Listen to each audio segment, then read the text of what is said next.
students, welcome to my channel English Beacon. In this video, I will be teaching you the ball poem of Standard 10 CBSE.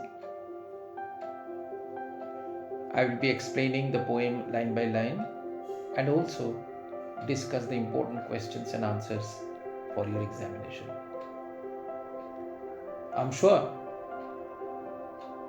after watching my video till the end, all your doubts and difficulties in the poem will be removed. So, let us now study the poem. The ball poem is written by John Berryman, a noted American poet and professor of the 20th century. And here it goes. What is the boy now who has lost his ball? What is he to do? I saw it go, merrily bouncing down the street, and then merrily over there it is in the water. These are the first 4 lines of the poem. Here the poet says that a boy has lost his ball, and so the poet is eager to know how he is going to react to the loss of his ball. What is he to do? The poet wants to know.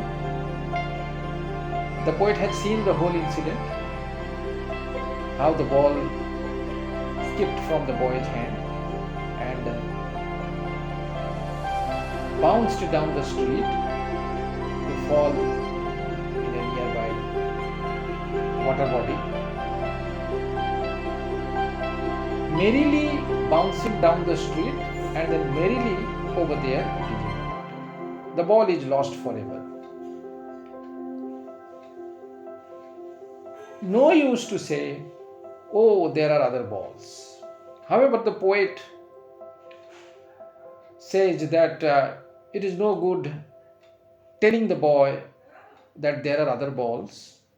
He can easily get other balls. So he did not be upset. The poet does not want to give such false comfort or consolation to the boy. The boy has become very sad, and ultimate shaking grief fixes the boy. This line tells us that the boy is greatly affected with grief. Ultimate means extreme, shaking means greatly affecting, grief means sadness, fixes the boy. The boy has become statue-like, immobile. And he is so grief-stricken that he is trembling, shivering. He has become rigid, static, immobile. And he is staring down all his young days into the harbor where his ball went. We understand that the boy was playing with his ball near the harbor. Then accidentally it slipped from his hands and fell into the river. Now the boy has become deeply saddened. He is shell-shocked.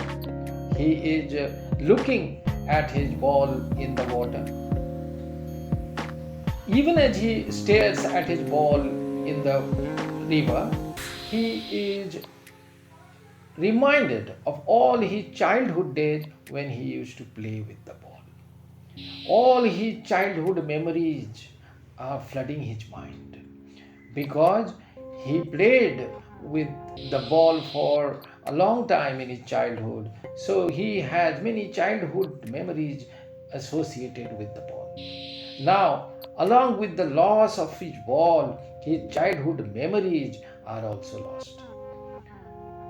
So, the poet feels that there is no point in consoling the boy.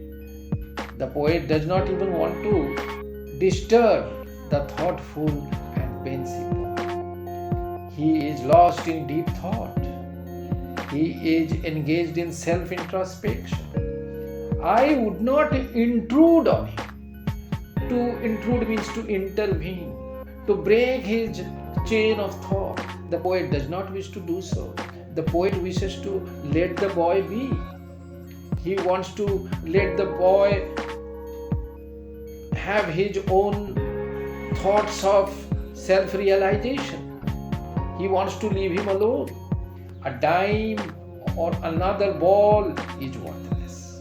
The poet says that another ball can be bought for a dime. A dime is a 10-cent coin, a small sum of money in the United States or Canada. So it's easy to buy a new ball for a dime, but it's worthless. How is another ball worthless? Because it cannot replace his lost ball. It cannot bring back his memories of childhood, which are attached with the lost ball. So a new ball cannot substitute his lost ball. The poet feels that now he senses his first responsibility. From this line we understand that the boy has not lost any valuable thing before. It is his first loss, and therefore he is also learning his first responsibility.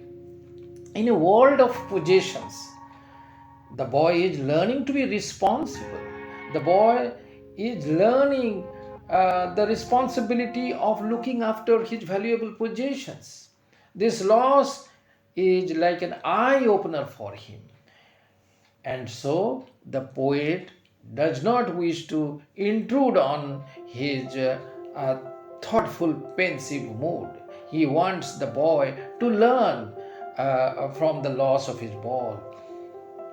In a world of possessions, well, this expression means we all are obsessed with our possessions. Possessions means material possessions, as well as all our beloved relations, all our beloved people who value so highly to us. People will take balls. Balls will be lost always. Little boy, and no one buys a ball back. Money is external.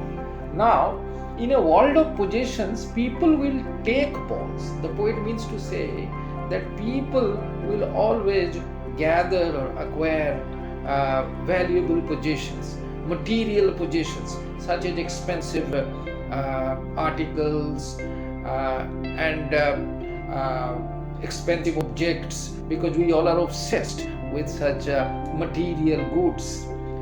But they are not forever. They are not for kids. All that we value so much in our lives will be lost.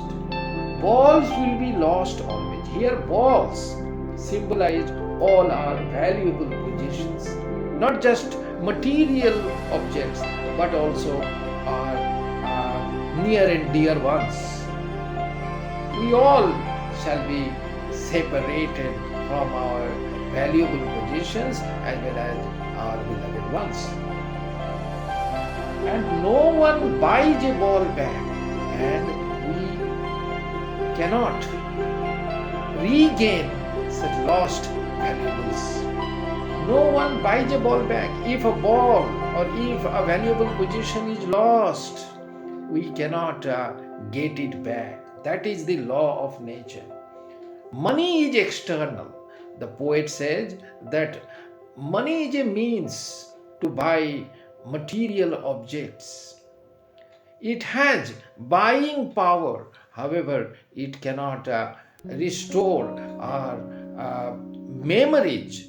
It cannot bring back a lost possession. It cannot give us our old sentimental value associated with our lost possessions. He is learning well behind his desperate eyes the epistemology of loss. Epistemology is a Greek word which means knowledge or philosophy. So what is he learning? He is learning the epistemology of loss. Well behind his desperate eyes. Desperate means hopeless. Even as he is staring at the ball in the river, he is learning that losses are part and parcel of our lives. We cannot avoid or evade them. This is the epistemology of loss. Losses are inevitable, they are unavoidable. We have to face such losses. All our valuable possessions, be it an expensive material object that provides luxury and comfort, or beloved relationship, all our valuable possessions will be lost in the course of time. However, we have to accept it because this is the law of nature, this is the rule of nature, this is the epistemology of loss. But it is important that we stand up courageously in the face of such heartbreaking losses, because in order to get on with life, we must accept and stand up courageously, knowing what every man must one day know, and must know many days how to stand up. So this is the law of nature. Losses are going to happen. All our valuable possessions will be gone one day. They are not forever. Nothing is permanent. However, we have to learn that these are inevitable. So we have to stand up. We have to cope with these heartbreaking losses, and we have to be courageous enough to overcome the sorrow and grief of such losses and get on with life. The boy is also learning this all important lesson of his life for the first time. He will also have to be strong enough to overcome the grief and sorrow of such setbacks and move on in life. So this is the message of the poem. This is what the boy is learning, and so the poet leaves him alone. The poet lets him learn the epistemology of loss. The poem tells us that the boy is learning to be responsible. He is learning how to stand up after such heartbreaking and melancholic loss in his life. Now, students, let me point out the important poetic devices used in this poem. In the first two lines, as you can see, the word what is repeated at the beginning. This is an example of anaphora, anaphora. This is a literary device. The same literary device is also used at the beginning of line 3 and 4. Merrily means happily.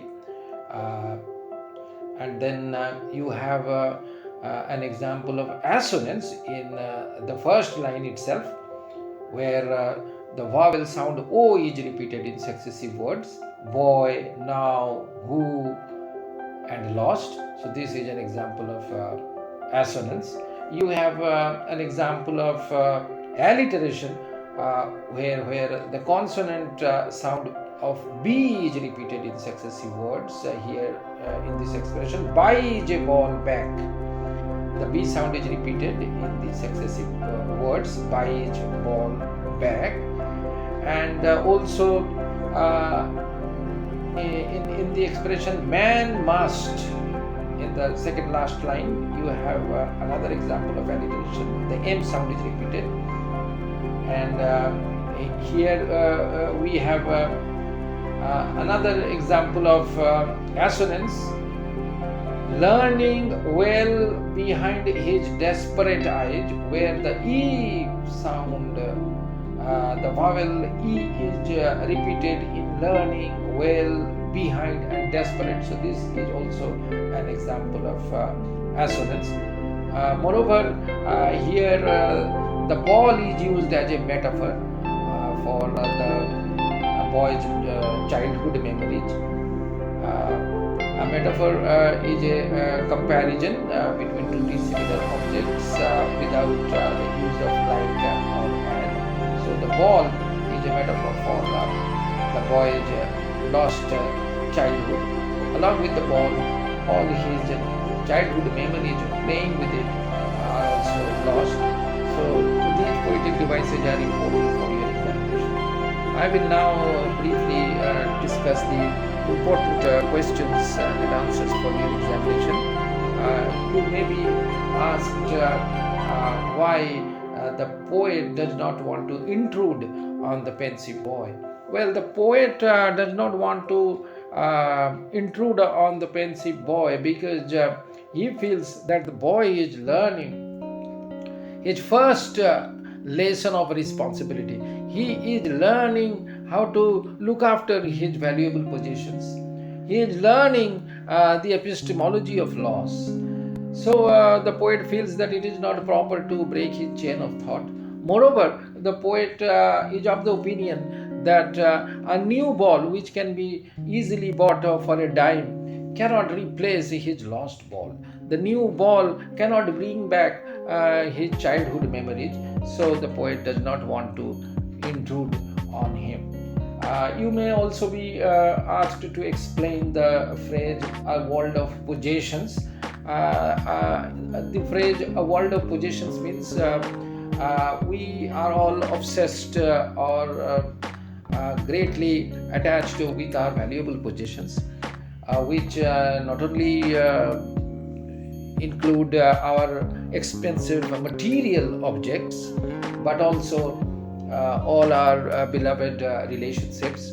And all these valuable possessions are lost in the course of our lives. You may further be asked what the expression the epistemology of loss means. The epistemology of loss is that loss is inevitable. Losses of all our valuable possessions are unavoidable, but it is important to stand up courageously and get on with life. It is important to bear up such losses and move on in life. So that is what the boy is also learning following the loss of his favorite ball. So these are some of the important questions that you may be asked in the examination. I'm sure you have understood the poem. In case you have any doubt, you may mention in the comments section. I will clarify your doubts.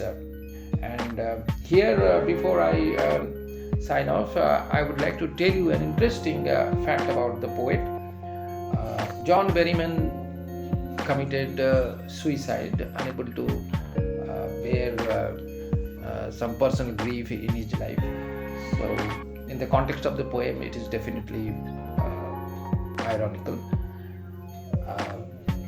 That's it as far as the ball poem is concerned.